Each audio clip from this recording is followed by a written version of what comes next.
اچھا اب آ جائیے سر، خیر ہم ہے کہ ہم رسول اللہ صلی اللہ علیہ وسلم کی قبر میں ان کی زندگی کو دنیا کی سی مانتے ہیں.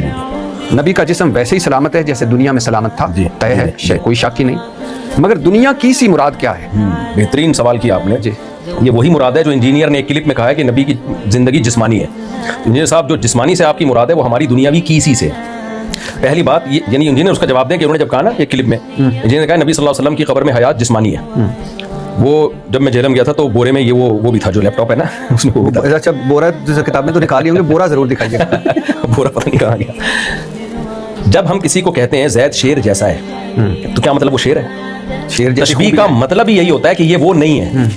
اگر وہ ہوتا نا تو ایسے ہی جیسے ہم شیر کو کہیں کہ شیر شیر جیسا ہے. بھائی شیر شیر جیسا نہیں ہے، شیر شیر ہے. جب کسی کو تشبیہ دی جاتی ہے کسی چیز سے تو تشبیہ کا مطلب یہ ہوتا ہے کہ یہ وہ نہیں ہے. تو اس ترجمے میں علماء دیوبند نے اقرار کر لیا کہ نبی کی حیات دنیاوی نہیں ہے، کیسی ہے، جیسی دنیاوی جیسی ہے. تو اب آپ یہ کہیں کہ وجہ تشبیہ کیا ہے، اس پہ یہ پروپیگنڈا کرنا کہ یہ دنیاوی حیات مانتے ہیں، یہ پروپیگنڈا ہی غلط ہے.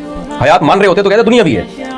عربی الفاظ میں دنیاوی کا لفظ ہے لیکن وہ کاف حرف تشبیہ وہاں محذوف ہے، کیونکہ جتنے بھی علماء ہے نا، مفتی محمد شفیع صاحب، مفتی تقی عثمانی صاحب اور بھی جتنے بڑے بڑے علماء دیوبند نے اس کی تشریح میں یہی لکھا ہے کہ یہ دنیاوی کیسی مانتے ہیں، ہم دنیاوی نہیں مانتے. کیونکہ دنیا میں تو آپ کی موت ثابت ہے، انک میت و انہم میتون. قرآن کہہ رہا ہے آپ نے پر بھی موت واقع ہوگی، ان پر بھی موت واقع ہوگی.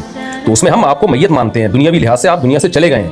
ہاں برزخ میں آپ کو ایک حیات ملی ہے جس کو دنیا سے تشبیہ دی گئی ہے. وہ دنیا سے تشبیہ پاورفل ہونے کی وجہ سے، بہت زیادہ پاورفل حیات ہے. وہ قرآن سے ثابت ہے کہ اللہ تعالیٰ شہیدوں کو زندگی دیتے ہیں، تو پیغمبروں کا مقام شہیدوں سے زیادہ ہوتا ہے. اس سے پتہ چلتا ہے کہ پیغمبر کی زندگی شہید سے بھی زیادہ پاورفل زندگی ہے. تو اس لیے اس کو دنیاوی سے تشبیہ دی گئی ہے. اگر کوئی اس تشبیہ کو نہیں مانتا تو بھی ہمیں کوئی اعتراض نہیں ہے. لیکن علماء دیوبند کا موقف یہ ہے کہ برزخی حیات ہے اور انتہائی پاورفل حیات ہے.